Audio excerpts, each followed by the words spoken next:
Even the most broken relationships? Even the most broken relationships. Wow. And it takes an acknowledgement of the pain. Sometimes children need to hear, I'm sorry. Okay. You know, I remember watching a podcast recently with somebody who had been molested. And she said that her mom said, I failed you. I'm sorry. And she needed that. I was there to protect you and this happened. I'm sorry. And so if you were a hard mom or a hard dad and you did not acknowledge the emotional growth of your children, apologizing. You're acknowledging that I did the best that I could with what I had. Now that I'm more aware, I realize that that wasn't the best that I could do if I had gotten some more tools, and I'm sorry. And I think that would be a good starting point. And that's a process, right? Yes. Yeah. And the parent has to be patient. Yes. Because sometimes as a parent, you're like, they're not changing. They're not hearing me. In that case, it requires patience. And consistency. Young people in general, and the toughest age group to work with in counseling because they try you before they trust you. Okay. And so you're spending the first several sessions just building rapport, just building that relationship to where they feel comfortable enough to say certain things. So you're not going to get anything out of them until like the 6 to 8 session, especially in our culture. So they're now trying to see who you are, learn you. And so I say that to your point that you're saying sorry and they're now going to be watching to see if anything changes. Okay. So they're going to be trying you to see if I can really trust this. If it's real. Yes. Okay. So it's going to have to be followed by changes. Wow. I know hi everyone. Welcome back to the Pregnant with Destiny but Stuck podcast. I am extremely excited. I'm really honored and pleased to have this very special guest with me this morning. And I'm going to let her introduce herself and all the great things about her. But she has been extremely helpful to me and my family. And I was so excited and pleased when she accepted this invitation. So you're in for a treat today. So first of all, I'm going to let her introduce herself and then we can get into the session. Okay, everyone. Good morning and thank you for having me. I've had the opportunity to watch the podcast and you're doing an awesome job. Thank you. I appreciate being here today. My name is Dr. Felisha Saunders-McBride, and I am currently the Executive Director at the Bahamas Resilience Center, and I am a counselor by profession. And they say when you love what you do, you never work a day in your life, and that is true. Oh, wow. And so I joke about counseling being the profession that found me. In school, I studied chemistry and biology, and I went to Harvard University, fun fact about me, to become a doctor in pharmacy, and had a terrible experience, came back home and enrolled in social work, and as just an elective until I figured things out. So faith. Yes, it was purpose. And I took that class and I was like, and from there I started my trajectory into later doing counseling, and now I've recently completed my PhD in counseling and psychological study. Wow. What a journey. So you started off pursuing, or you were on the journey to pursue a doctorate in pharmacy, and then you had let's call it a word, detour. Yes. Let's say a divine detour. A divine detour. Believe it. A divine detour. In high school, I was a part of Operation Help Drug Free Treatments with Stephen McClaren, for those that know him. And so we did a lot of pair counseling, traveling, but I don't know, because of the limited, when they do career counseling, we never heard of counseling as a profession. It was doctor, lawyer. And so young people today have it really good that they allow them to explore different professions. And so when I came back and my parents were pressuring me, what are you doing? What are your plans? I re-enrolled into the University of the Bahamas, now it is, but it was then COB. And I took Social Work 101. And it was there that I realized, no, this was the path I was on. Long time. And so Purpose. So you had a divine detour. Yes. What stands out to you, or what is most passionate to you about social work, sociology, what you do now? Well, I started off in child welfare where I did my practical for social work. what I loved about that was being able to assist persons with getting back their families. I remember one case in particular where this lady had worked really hard. She'd done what she's supposed to do, and she went to rehab because she was previously on drugs. Her family was pleased with the effort she had made, and she was even pleased and proud of what she had done. I remember advocating for her to get back her children, and she was successful. And to this day, if she sees me, and she's with the kids who are now grown, one went off to be in the army, and one is working here locally and doing really well. They're doing extremely well. And she always says, "You remember?" And they're like, "Yes, I remember." And so it's just heartwarming to see stories like that. Following that, I was employed by the Department of Rehabilitative Welfare Services, where I worked as a probation officer for some 11 years.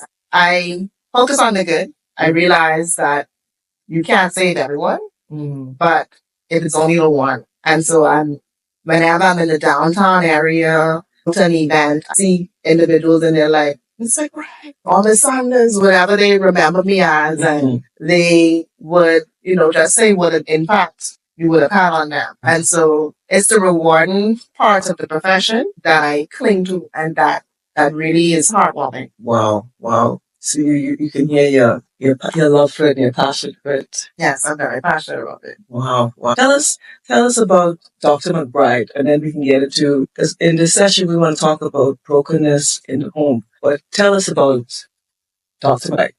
Who is she? Your family? What do you think you love to do? Okay, so Dr. McBride, I like to say that I'm a jack of all trades and master of many. I assist my parents with running a catering company, and so I love to cook. I cook with my dad and my mom, and so if you're seeing me and you're like, "Where do I go now?" Yeah, you probably saw me at a catering event as well.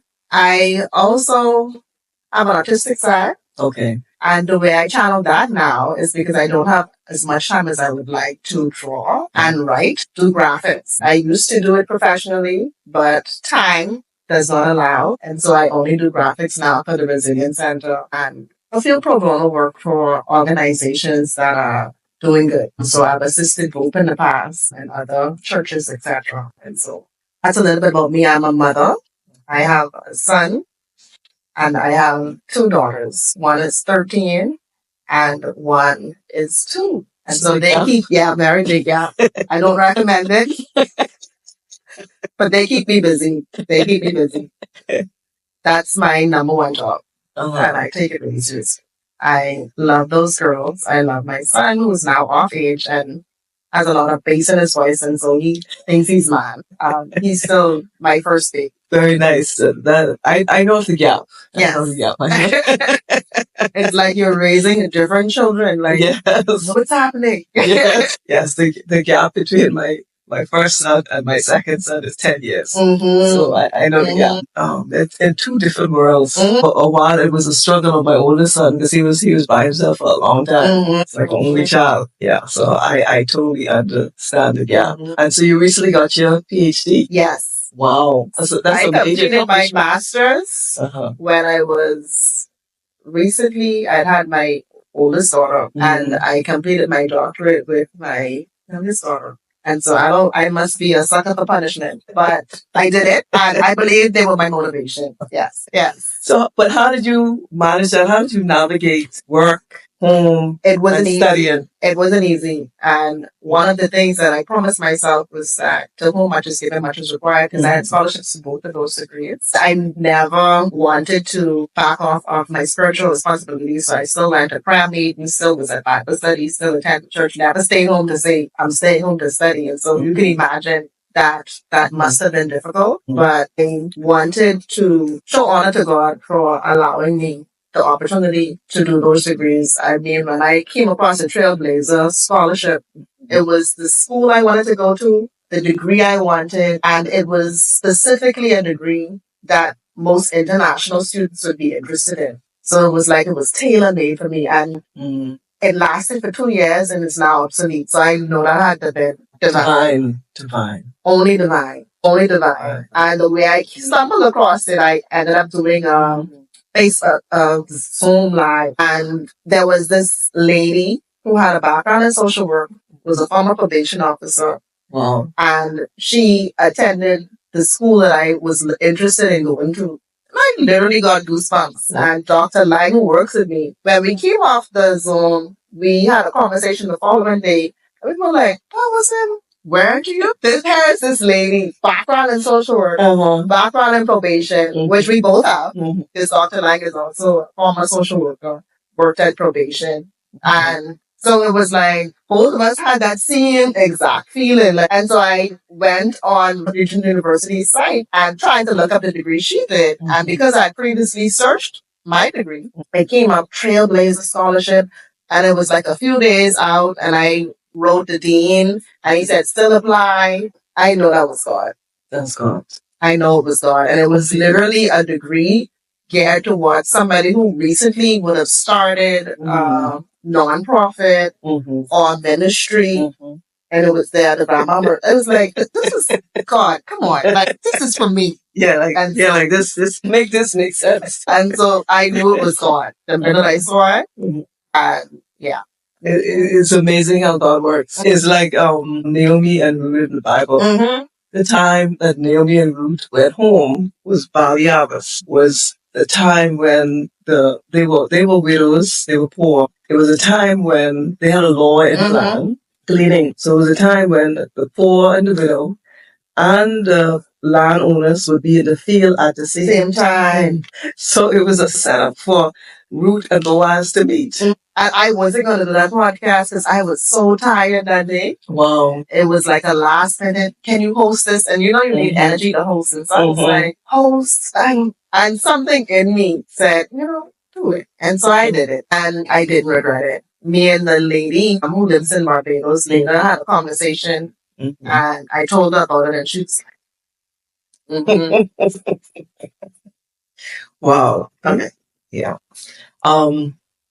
It's amazing. Wow. It's amazing how God orchestrates our life, and God's hand, we could see God's hand in our life. That's amazing. Wow. Now tell us about how, I want to go back to the PhD, because a woman working with family, ministry, all of the things you're doing, that is a significant achievement. That is a major achievement. I want to congratulate you again. Thank you. I appreciate that. And how are we able to do that? It took a lot of focus, scheduling. I often, when I tell my clients about being intentional, and creating schedules, I often open up my phone and show them the color scheme schedule that I have. Wow. And so it takes a lot of focus and discipline. Okay. And so that's what it is at the end of the day. Some things are like Nike, you just have to do it. Just do it. You just have to do it. You can't think about it too much. You can't delay it. You can't worry about the time.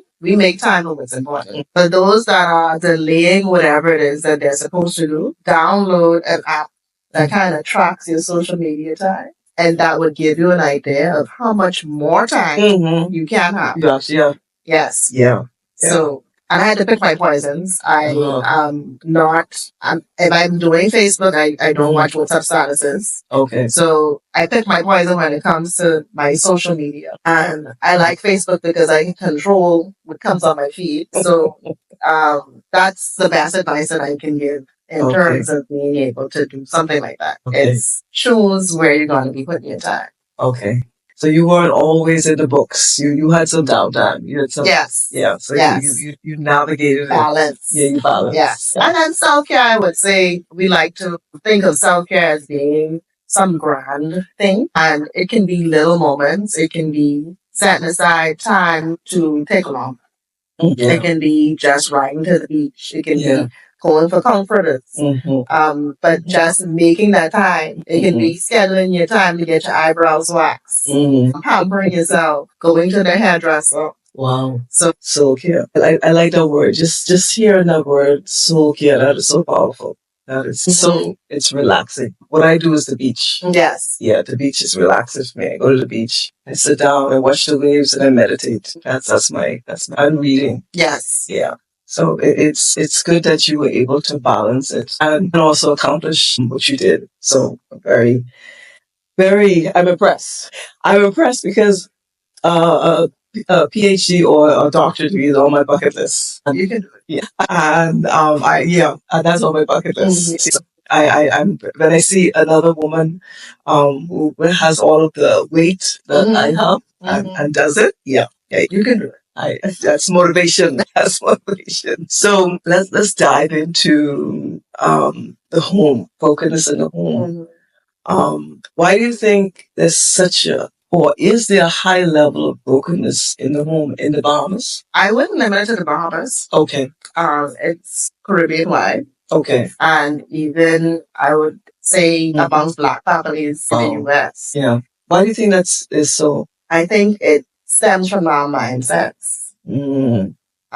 We have been programmed, and I often, when I do my mental health talks and any self-care talks, I make sure, explain to people that these toxic generational themes that we've been passed down, one is the strong Caribbean woman. And that is toxic in the sense that we use strength as moving forward without healing. Wow. And so when we talk about the strong Caribbean woman, a lot of times in counseling sessions, you would have persons who would stop crying. And I would say, what's happening? And they would say, I'm trying to be strong. And I would say, okay. I humored someone one time and I said, let's look at the Oxford Dictionary on what strength is. And what came up was the ability to move a heavy load. So I said, if we had a physical boulder here and both of us was dancing around it and we were saying that we're being strong, which one of us is being strong? And she said, no one. So I said, so we have an emotional boulder in this room, but we're not addressing it. So how is any one of us being strong? So she said, we're not. Wow. So I said, let's address this emotional boulder that's in the room. And let's truly be strong. And then the flip side of that is toxic masculinity. Wow. So you have the female and then you have the male. Okay. Yes. Okay. Toxic masculinity would be where from young, our men are trained not to show emotion because if they do, they're soft. It's funny about that is that they're trained not to show emotion, but when our daughters get married, we want them to marry an emotionally in tune man. How is this going to happen when we're not raising our young men to be emotionally in tune? And so I believe it stems from those types of ideologies that we've been taught that we now have to rethink if we're going to truly heal. And then another thing is the secrecy that we've been taught. Everything stays in the home. Nobody should know what's going on around you. And while that served its purpose at the time, we now have persons who are trained, like myself, as counselors, to provide you with that safe space. And so when I have my first session, I would like to tell persons that you're in Vegas. Because what happens here stays here. And so that's my welcoming. And so I let persons know that you can trust us when it comes to confidentiality, because that's another thing that's lacking. I think that's what's kept people in bondage for so long. The fear of persons getting wind of what's going on with them. Yeah. Yeah. So it's mindsets. Yes. That stem from childhood. Yes. So how do we break that though? Education. Podcasts like this. Education is the number one thing that's gonna break the mindsets. As a part of doing my dissertation, I read Caribbean healing traditions. And what was interesting about it was that it's written for persons that are coming into work with persons from the Caribbean. And they said that if you want to understand Caribbean mindset, hypertension and diabetes are the two leading causes of death among them. Both treatable and preventable diseases. That can give you an idea of their mindset. So sometimes we know better, but we don't do better. And so education coupled with doing better. You make it sound so easy though. Coupled with doing better. Being purposeful, being intentional, not just saying that I'm going to practice self-care, but scheduling in self-care. So that the reminders come in. Not just saying that I'm going to have, let's say, study with my children 3 times a week. Scheduling that in, So it's being more intentional. Intentional. Wow. Well, but we struggle though with intentionality.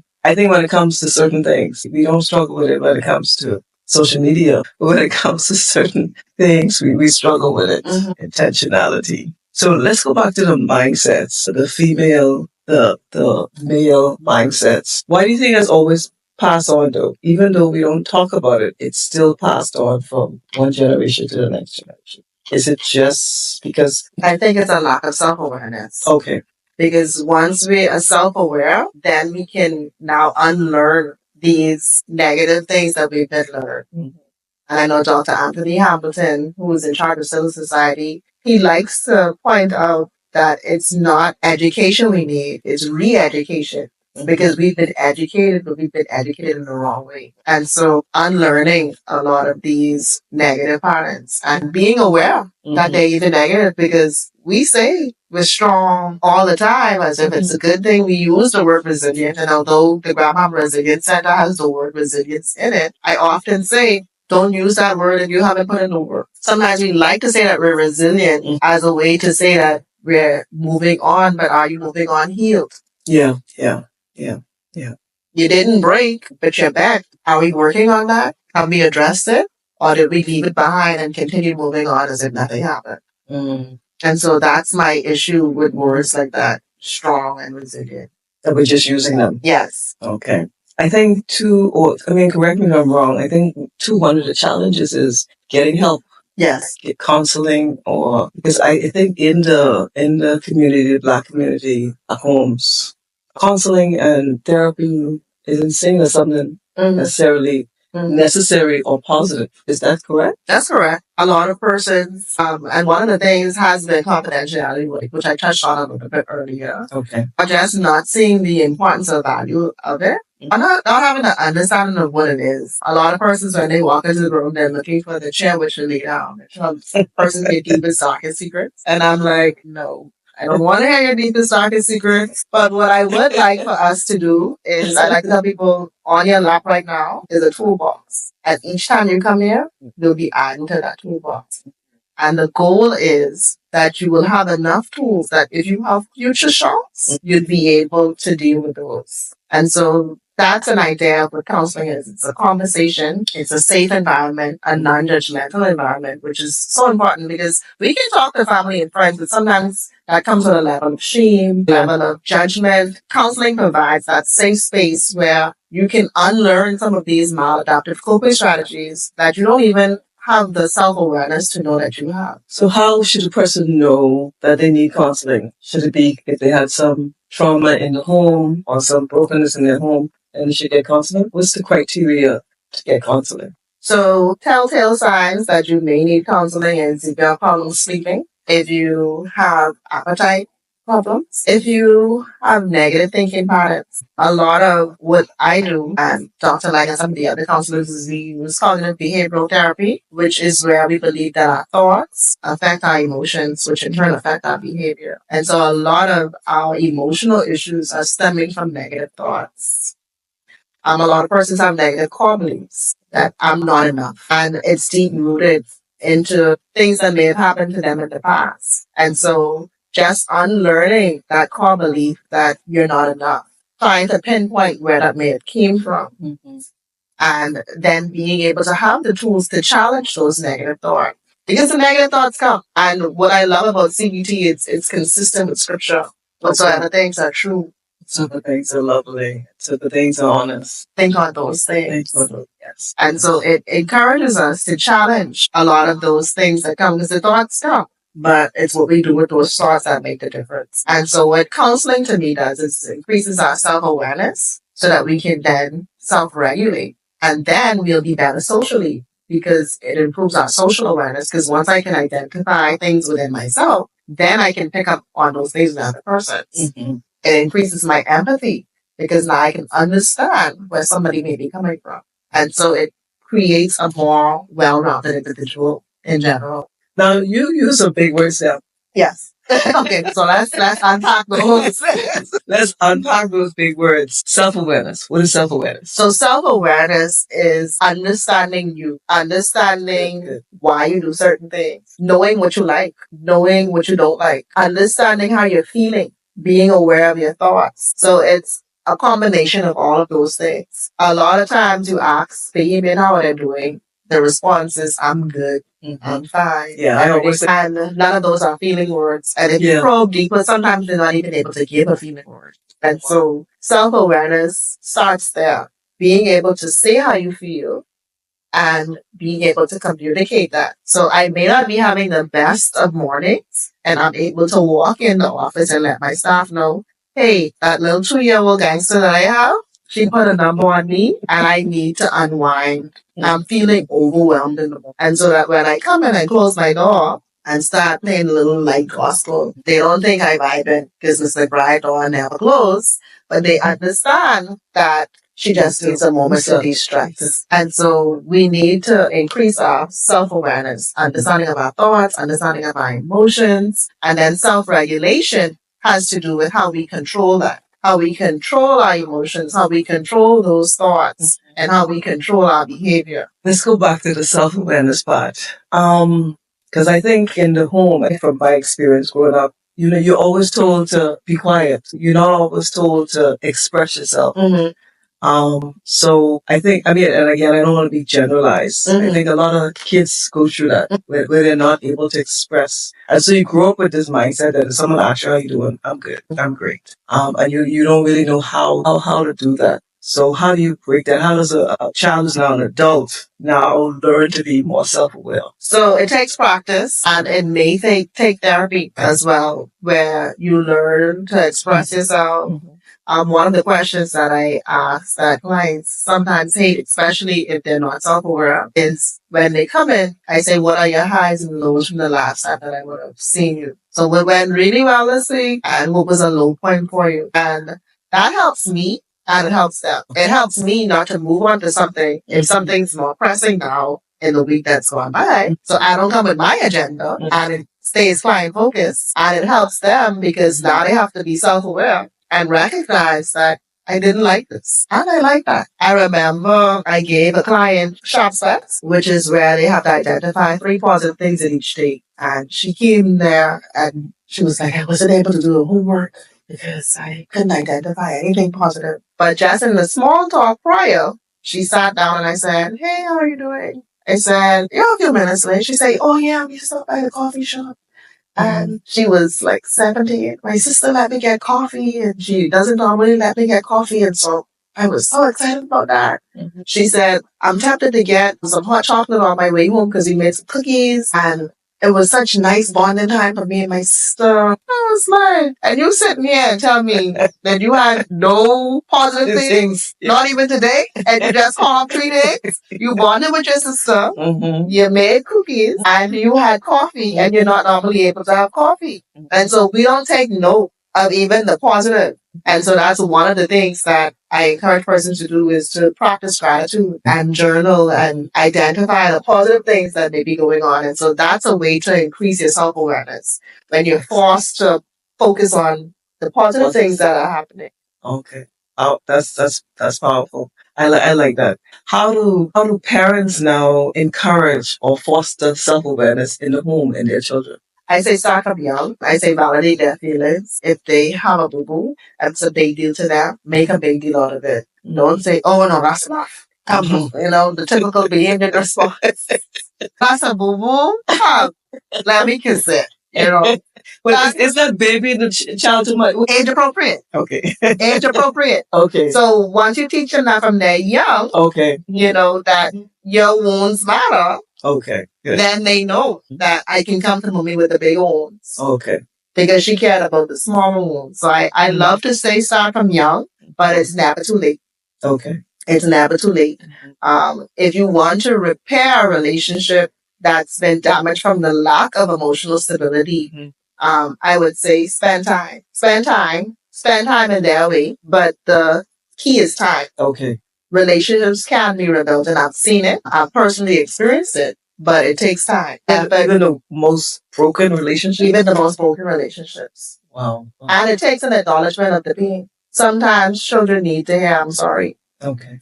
I remember watching a podcast recently with somebody who had been molested. And she said that her mom said, I failed you. I'm sorry. And she needed that. I was there to protect you and this happened.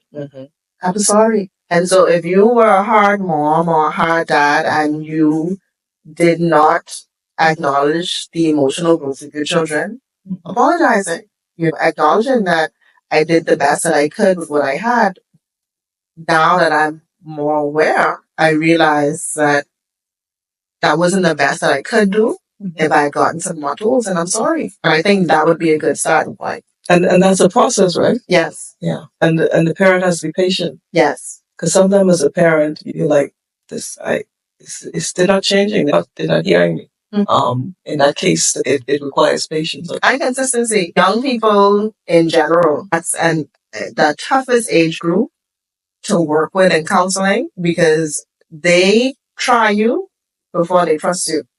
Okay. And so you're spending the first several sessions just building rapport, just building that relationship to where they feel comfortable enough to say certain things. So you're not going to get anything out of them until like the 6 to 8 session, especially in our culture. So they're now trying to see who you are, learn you. And so I say that to your point that you're saying sorry and then they're going to be watching to see if anything changes. Okay. So they're going to be trying you to see if I can really trust this. If it's real. Yes. Okay. So it's going to have to be followed by changes. Wow. I know you've helped me a lot in challenges with my daughter. And I always remember in a lot of the sessions you hammer on communication. Why is that? Communication is important because it moves now to social awareness, because if I can communicate how I'm feeling, then I know how you're feeling. And if I know how you're feeling, then I can do something about it. But if we're not saying anything, then the elephant in the room stays. And in order to address the elephant in the room, we have to now be able to communicate. And I think that's important. So communication leads to understanding, and understanding now needs to results. And so we can't get around communicating. And if we teach children how to communicate within the home, then they can communicate effectively on the job and in their future relationships. Powerful. What do you say to the parent? And I know again, like me, sometimes you feel like it's hopeless. I'm trying, but I don't see any results. What do you say to the discouraged parent? Time heals all wounds. Consistency heals all wounds. And sometimes it takes them experiencing their own to look back and say, they have a meme on Facebook that I laugh at whenever I come across it that says, my mommy was right. I just didn't like her tone. So sometimes they realize that some of the things you did, you were really right, You know, the tone was just a little off, So yes, time. Just give it time. Time. And if you haven't put in the work yourself, go into counseling so you can learn some strategies to deal with them and probably even address some of the trauma that you may have experienced. Yeah. So the parent themselves needs healing. Yes. Yeah. Because sometimes the parent can, and again, I say this from my personal experience, it fix my child. But you're saying also the parent who needs to fix. And the parent needs to understand that. Yes. Sometimes we don't acknowledge some of the maladaptive coping strategies that we would have done, or some of the cycles that we're repeating, things that we've seen done that may not necessarily be the most effective way of dealing with things. And so just learning, you may be doing it effectively, but would it hurt to see, if there are some additional skills that you can learn? And that's the beauty of counseling. Okay. And you said, again, use another big word, maladaptive coping strategies. Yes. Help us understand. So maladaptive coping strategies can be things that we would have learned to cope that may not necessarily be the healthiest way to go about things. And so we are designed to survive. When we get angry and stressed, we go into fight or flight mode. But the body was not made to constantly run in that fight or flight mode. And so our body adapts. It can be numbing, where the child who has always wanted the dad's presence in their life eventually gets to the point where they say, I don't care. But that I don't care isn't really an I don't care. It's an I don't care to care anymore, because I was so hurt for so long that I'm going to numb that part of me. And so that's a maladaptive coping strategy, numbing. Some people develop avoidance, where whenever there's family conflict, I will run. And so the parent that has developed an avoidant maladaptive coping strategy may, if they see a problem, ignore it and put the problem on the other parent. And so that other parent now becomes the bad guy. Or they may avoid problems in the marriage and then go out and come back and be like, you don't want us to be happy? Like, the problem went away. The elephant's still in the room. Or maybe that parent, when instead of saying sorry, they bring ice cream or food and they don't address issues. So those avoidant behaviors, aggression can be another maladaptive coping strategy where they're aggressive instead of being assertive, which is what communication will teach you the difference between aggression. A lot of times when we think of anger, anger is used anonymously with aggression, but anger doesn't have to lead to aggression. Anger is the emotion, it's natural, and we've made it negative because of the ways in which it is expressed. And so we have to understand that anger does not have to lead to aggression, and counseling can provide you with tools to recognize that. Substance use is another maladaptive coping strategy, and that's what a lot of our men resort to, drinking away their problems. It's serving a purpose, but can it be replaced with a more healthy way of coping? Binge eating is another one that a lot of persons resort to as well. That's another maladaptive coping strategy. And then just negative thinking in general, where that individual becomes a pessimist because everything's wrong. Yes. Because they were so used to being disappointed that they're not even seeing that they're negative. Sometimes you have to point out to people that they're even negative. Wow.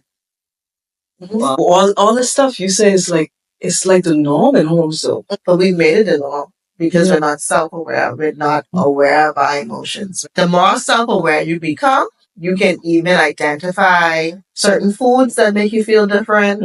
And it's a deeply enriching experience, but you have to put in the work. So these behaviors that we've made the norm are actually unhealthy for us. Unhealthy. Why are they unhealthy for us? Because they're replacing communication. They're leading to an environment that's not healthy.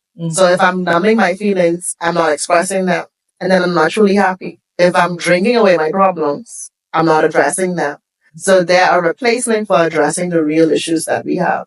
So essentially, we're not addressing the issues. So we can't resort to those maladaptive coping strategies because we have to address these issues, these emotional boulders that we have.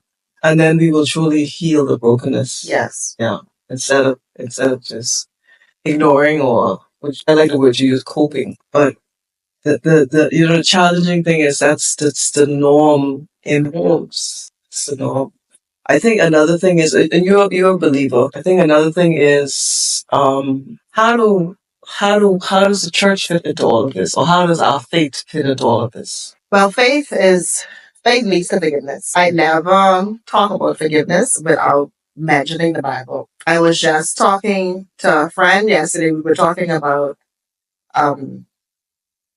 Jesus' act on the cross. These were the same people that killed him, and he recognized his purpose on coming to earth was to save them. And so even on the cross, he would have said, Father, forgive them, for they know not what they do. And in that, he not only fulfilled his purpose, but he modeled forgiveness for us. And the Our Father prayer says to forgive our trespasses as we forgive those who trespass against us. And so forgiveness is not something that just sounds good. It's something that we're required to do, and that Christ modeled for us.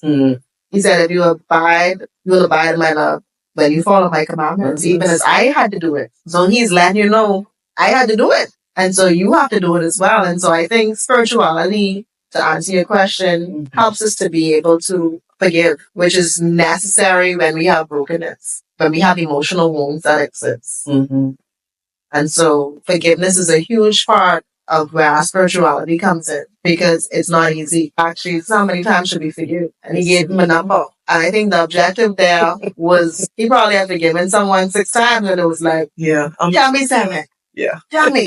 So I could go and deal with them, And the objective there to give him that number wasn't so that he can go and get a calculator. It was so that he can understand that we should always be in forgiveness mode. Don't count. Don't count. Wow. Forgiveness. And that's part of the healing process. Yes. Healing the brokenness. Yeah, but forgiveness isn't a feeling. It's a decision that we make because we understand that Christ modeled forgiveness and that it's required of us as believers. Yeah. Forgiveness. We talk about it a lot, but the actual application, actual applying it. Yeah. So speak to the young child who's in the broken home. What would you say to them? And they're seeing their parents with these coping mechanisms, and they're like, I'm just tired or just checked out. That leads to long-term effects. And so I would say you get help, whether it's a guidance counselor at school. If you're able to get outside counseling, if you tell your parents that you would like to get counseling and they're open to it, but get counseling because you are going to end up being on someone's job. You're going to end up leaving your own family, and you need to understand what may be some coping strategies that you may have developed that may not be healthy, and also to address some emotional wounds that you may have. Some things that you've developed as core beliefs that, because what happens with children is they have this propensity to feel that they need to fix it, or is that their fault, and to understand that it's not your fault, that you're in this broken home, that it's not your responsibility to fix it, because that can lead to developing low self-esteem. And so that's where counseling can come in. Learning affirmations, learning negative thinking coping strategies, learning what are these negative core beliefs that I may have developed. I'm not enough. I can't fix it. Overcompensating is something that a lot of persons end up doing, where they become perfectionists because they feel like they had this need to compensate. If I do this, maybe I'll be good enough. If I do this, maybe this will fix it. If I do that. And so it's not easy and it's not your fault. And I think that speaking to someone will help. If you're not able to do that, getting into a mentorship program, finding a mentor that you can trust, somebody that you can speak to. If you're not comfortable with guidance, find a teacher that you can talk to, that you look up to. But just talking to some trusted individual who can help to guide and steer you would be the advice that I would have for that child. Well, I think that's really powerful advice. Mm-hmm. Yeah, very, very helpful. Now speak to the woman who is consumed, I like to call it, who's consumed with life, where she's so distracted, or she just checked on herself, or she's just coping. In that broken home, what would you say to her? I would say to her that we have this idea that if we don't stop, it will all fall apart. But I like to use the analogy they give you on the plane, where you have to put on your own oxygen mask first. Mm-hmm. And the reason they do that is not because they don't want the children and everybody else to get help, but it's because if you're not in a position to help them, nobody's going to get help. So if you don't stop to take care of you, you're not going to be in a position to help anybody out. You're no good to anyone if you're not good to yourself. And so taking a moment to pause and take care of you, whether it's through implementing small acts of self-care, whether it is seeking counseling, but doing what is necessary so that you can be here for the long haul to take care of those that are depending on you. And so that's the best advice that I can give. Make time to take care of you so that you can in turn take care of the persons that are relying on you. And the reality is that if you're not here, you're not any good to them as well. So make sure that you're here and in your best health. Because sometimes you can be here, but not here mentally. Yeah. Here, but you've had a stroke. Yeah. Because stress tells on the body both physically and mentally. And so take care of you. That's the best advice that I can give. I like that. It seems like you're speaking to me. Take care of you. I like that. And what do you say to the man in that broken home? The man in that broken home, I would say that don't cope anywhere else. Don't turn to the bottle. If you're turning to the bottle, don't turn to aggression if you're being aggressive. Put in the work that you need so that you can be the leader that you need to be in your household. Some things you weren't taught. And so it's okay to learn things. It's okay to find a mentor. It's okay to seek counseling. But the reality is the buck stops with you. Yeah. And it's your responsibility to make sure that your entire family system is healthy. And so we need you to be healthy so that they can be healthy. And so that would be the advice that I would give to that young man or elderly man that's leaving the household. There may be some sorries that need to be had and some apologies, some accountability, and that's important as well. Excellent. Awful. You know your stuff. You've been doing this how long? From 2008. Wow. I know in that time you've gone through many different scenarios, yes, situations. So you've seen it all. Yeah. Well experienced. And so your advice is sound because it comes from not just the knowledge, but it also comes from your experience. And so really, really grateful for the sound advice you give, the powerful insight you give, wisdom. Wisdom. It also comes from a place of the word. You're also a believer. So you mix, you're unique because you mix the psychology and the sociology with also with the word, with the Bible. That is powerful. That's powerful. So want to thank you for that. I think you define all of the big words for us. Yeah, I hope I did. Yeah, the self awareness, and I think you talked earlier about education. You educated us. The self awareness as in the home with our families, with our children, becoming more self aware. Then you talk about coping skills and the self regulation. And then I think the last one was the social awareness. Yes, social awareness. And you did define that for us. Yes, when you become more aware of the emotions in other people. In other people. Yeah. And that all is emotional intelligence, right? Okay. Yes, definitely right there. Yeah. That sums it right up. And what is emotional intelligence? Emotional intelligence encompasses the social awareness, encompasses the self-regulation, encompasses the social awareness. And so it encompasses all of that. Being able to be aware of how you're feeling and identify feelings in other people. Yeah. So it's being aware of your feelings and also feelings in other people and how to navigate it. Yes, and how you behave impact other people. So having that grasp. Okay. And then there's the relationship management. That's part of it. Yes. Okay. That's all part of it. Okay. And I was sharing on Sunday about the fact that God made us three in one. We are body, soul, and spirit, and how we and again, I'm sometimes guilty of that.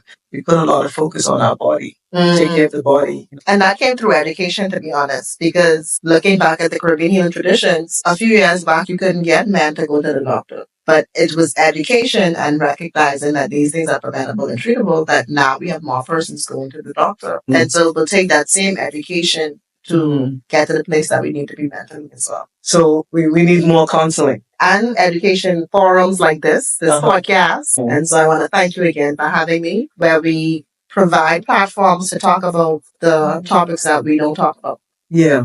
And like I said, you've helped me. I'm still on the journey. Still, it's a rough journey. Still on the path. And that's why I wanted to have this topic, as to talk about this brokenness in the home, because you're right. We don't often talk about this. We don't often talk about coping mechanisms, which we live with, and it's a norm. But like you said, they're unhealthy. And they need to be addressed. And so we need more education, more knowledge, awareness. Thank you so much. Powerful. I'm glad that you had me, and I'm glad that we were able to talk about this important topic. Yes. I'm tempted to ask you to pray. I don't know why. That's so. Heavenly Father, we thank you for this opportunity. We thank you for social media that allows us the advantage to have these forums even with the distance. I thank you for Ms. Clark and her obedience in putting together this podcast, Fighting with Destiny. I thank you for the lives that you will touch through this podcast, the homes that you will reach through this podcast. I thank you for her willingness to be transparent, because it's in that transparency that we can truly touch other persons. I thank you, Father God, for the broken homes that this podcast would reach. And I ask, Father God, that these individuals will have the strength and the courage to address the issues. I pray for healing in their homes. I pray for openness. I pray for walls to be broken down. I pray for wounds to be healed. I pray for their inner man, their inner soul. I pray for lives to be strengthened. And I pray for spirituality to reign as a result of the healing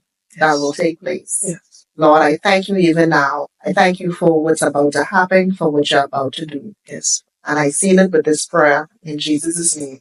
Amen. Amen. Thank you. The full package. Thank you, Dr. McBride, again, for accepting this invitation and for sharing with us your wealth of knowledge and experience. I am so grateful. And it took everything in me to not cry. When you were talking about the coping mechanisms, I was like, oh, she's talking about me. But that's all part of the healing process, as part of the journey. Women, men, and children who need healing.